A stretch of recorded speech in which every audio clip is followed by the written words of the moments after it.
Takut pada masa depan. Banyak keputusan yang kita ambil setiap hari bukan didasarkan pada rasa percaya pada Tuhan, tapi didorong oleh rasa takut akan masa depan. Perhatikanlah keputusan keuangan kita, apa yang kita ambil. Ini yang paling sering terjadi. Ada banyak orang yang bertahan di pekerjaan yang sebenarnya mereka benci dan takuti untuk tinggalkan. Karena apa? Karena mereka takut nanti nggak punya duit. Hal ini terasa bagi mereka yang berusia 40 tahun ke atas. Kenapa? Karena masyarakat telah menipu kita dengan gagasan bahwa kalau sudah lewat usia 40 tahun, masa jaya kita sudah habis. Makanya sampai muncul lagi kata-kata life begins at 40, ya karena mereka pengen mematahkan mitos itu. Padahal itu ya omong kosong dan sama sekali tidak sesuai dengan niat Tuhan, kehendak Tuhan bagi hidup kita. Rasa takut ini buat banyak keluarga Kristen hidup super irit dan berkorban habis-habisan demi masa pensiun. Fokus hidup di masa muda habis hanya untuk menunggu hari di mana kita akhirnya bisa santai dan menikmati hidup. Tapi ironisnya, ketakutan yang sama yang menyuruh kita menimbun harta itu, nantinya malah memaksa kita berkorban lagi hanya untuk berjaga-jaga. Memang merencanakan masa depan itu kehendak Tuhan. Tapi kalau kita menengok ke dalam hati kita akan menemukan bahwa motivasi utamanya itu terasa cemas dan takut. Dan itu tandanya kita tuh terikat, terbelenggu. Sadar tidak sadar, banyak keluarga yang sebenarnya sedang merampok Tuhan dan keluarga mereka sendiri karena ketakutannya tersembunyi ini. Awalnya mungkin terlihat mulia, mulai nabung, investasi, ikut asuransi untuk penyediaan keluarga. Tapi lama-kelamaan muncul pikiran, gimana ya kalau ini terjadi? Gimana ya kalau itu terjadi? Akhirnya tidak ada jumlah uang yang dirasa cukup karena ketakutan sudah menguasai semua keputusan soal uang. Mungkin ada yang masih rela memberi persepuluhan dari pendapatan rutin, tapi begitu simpanan cadangan mereka diganggu atau Tuhan minta, langsung muncul rasa marah dan panik. Hasilnya apa?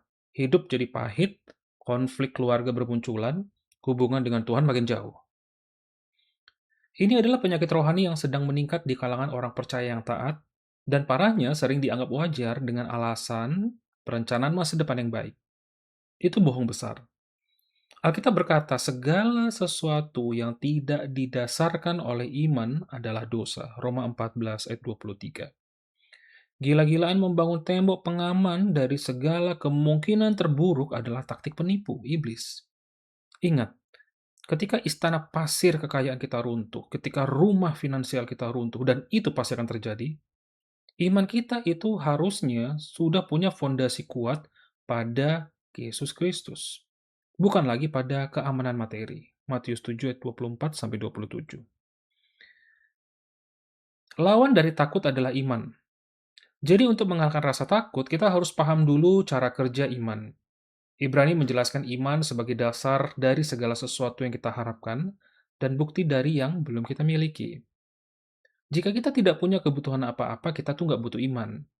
Jadi Tuhan memang merancang agar kita punya beberapa kebutuhan supaya bisa melatih iman kita kepadanya. Sangat penting bagi kita untuk lihat kekurangan atau kebutuhan masa depan itu bukan sebagai ancaman, tapi kesempatan melatih otot iman kita. Tuhan memberi upah kepada orang-orang yang sungguh-sungguh mencari Dia, dan kita harus memutuskan, kita benar-benar percaya nggak? Kita mau benar-benar beriman nggak? Tidak ada orang Kristen yang bisa melayani Tuhan sambil hidup dalam ketakutan. Yesus hanya ngasih dua pilihan kok. Kamu melayani Tuhan atau melayani Mamon, Matius 6 ayat 24. Tidak bisa dua-duanya. Di saat video ini dibuat, rekaman ini dibuat, IHSG lagi hot trading, lagi turun, luar biasa. Mungkin reksadana kita pada drop, khususnya mereka saham campuran dan saham. Emas sudah meningkat, dan kemudian banyak begitu sosial media mengatakan, krisis finansial, krisis finansial. Nah, disinilah momen di mana otot iman kita itu dilatih. Kita meletakkan iman kita pada siapa? Pada Tuhan. Nah, saudara-saudara, kita itu hidup di zaman materialistis, di mana prioritas itu ditentukan oleh keinginan dan bukan kebutuhan. Ini bukan cuma masalah orang yang tidak percaya pada Tuhan. Ketika kita melihat orang Kristen lain, bahkan pendeta, begitu mengandalkan uang, kita jadi kehilangan fokus. Iman kita juga sering tergerus saat melihat orang yang sungguh-sungguh percaya Tuhan, malah menderita secara finansial atau fisik. Akhirnya kita menyerah dan ikut-ikutan panik melindungi masa depan kita sendiri. Kita jadi sok menasihati Tuhan, bukan menerima nasihatnya. Seringkali kita bertanya, Tuhan, aku sudah minta ini, kenapa kau nggak kasih? Lalu kita pikir Tuhan gagal. Aneh kan? Kita selalu berharap jawaban Tuhan itu iya, padahal tidak juga adalah jawaban. Nah, ada 4 jawaban mengapa Tuhan mungkin tidak jawab sesuai keinginan kita. Yang pertama itu motivasinya salah. Yakobus 4 ayat 3. Yang kedua, waktunya belum tepat menurut rencana Tuhan. Lukas 11 ayat 3 sampai 10. Yang ketiga, permintaan itu bertentangan dengan rencana Tuhan yang lebih besar. Kisah Rasul 21 ayat 13 sampai 14. Yang keempat, kita ada di sini untuk melayani Tuhan, bukan Tuhan yang melayani kita. Ayub 41 ayat 11. Kita mungkin tidak akan pernah tahu pasti kenapa Tuhan mengizinkan masalah menimpa orang saleh. Tapi lihatlah para rasul. Tuhan mengizinkan mereka menderita demi kedewasaan mereka dan demi kemuliaannya. Lalu apa nih yang harus kita lakukan sekarang? Jadi ya jangan cuma diam atau berteori saja. Ada 4 langkah untuk memindahkan hidup kita dari rasa takut menuju iman. Yang pertama, tentukan arah Tuhan untuk hidupmu sendiri. Sebagian besar frustrasi orang Kristen terjadi karena kita niru hidup orang lain. Orang percaya yang paling taat pun bisa tersesat kalau sibuk mencocokkan harta miliknya dengan milik orang lain. Ingat, sukses di mata Tuhan tidak dinilai dari betapa banyak uang yang kita miliki, saldo tabunganmu, asetmu, investasimu. Terimalah apa yang Tuhan sediakan sebagai rencananya buat kita. Dan carilah kepuasan pada Sang Sumber, Tuhan kita, bukan pada barangnya, bukan pemberiannya. 1 Timotius 6 ayat 7-8. Langkah yang kedua, lakukan tindakan nyata untuk beriman. Nah, iman itu butuh tindakan aksi. Caranya itu berbeda-beda. Nah, di sini makanya saudara harus tanya Tuhan, apa langkah tindakan nyata yang bisa saya ambil? Misalnya, ini berbeda-beda nih ya. Bagi satu orang mungkin itu berarti mengambil sebagian tabungan jaga-jaga itu, investasi jaga-jaga itu, dan memberikannya dengan murah hati sesuai arahan Tuhan.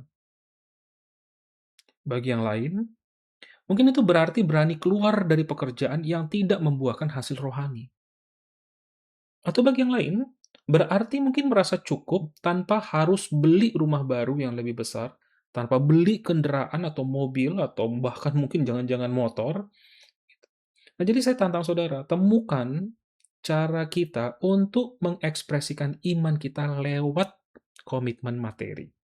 Jadi tanya Tuhan, apa tindakan nyatanya? Masing-masing orang akan berbeda. Langkah praktis ketiga, kembangkan pandangan jangka panjang. Tuhan jarang bekerja dengan jadwal yang sama dengan kita. Kita harus belajar sabar, hanya karena kita tidak paham apa yang sedang terjadi, jangan ragukan pimpinan Tuhan. Yusuf pun mungkin tidak paham rencana jangka panjang Tuhan saat dia di penjara di Mesir, padahal hidupnya udah benar, etika hidupnya udah benar, cara dia kerja baik. Tapi dia mengerti apa yang Tuhan mau dia lakukan di hari itu. Dan dia setia. Jangan khawatir akan hari esok, karena hari esok tuh punya kesusahannya sendiri. Matius 6 ayat 34. Langkah terakhir, berdoalah dengan tekun. Doa tuh sering disebut sebagai senjata rahasianya Tuhan. Sudah waktunya kita keluarkan rahasia itu, senjata itu, dan pakai alat yang paling kuat yang sudah Tuhan berikan ini. Doa adalah kunci membuka berkat dan kuasa Tuhan. Tapi sayangnya ini bagian yang paling sering kita abaikan. Iman tidak tumbuh tanpa doa. Berdoalah tanpa henti dan mengucap syukurlah dalam segala hal. 1 Tesalonika 5 ayat 17-18. Semoga ini menolong kita. Tuhan Yesus memberkati.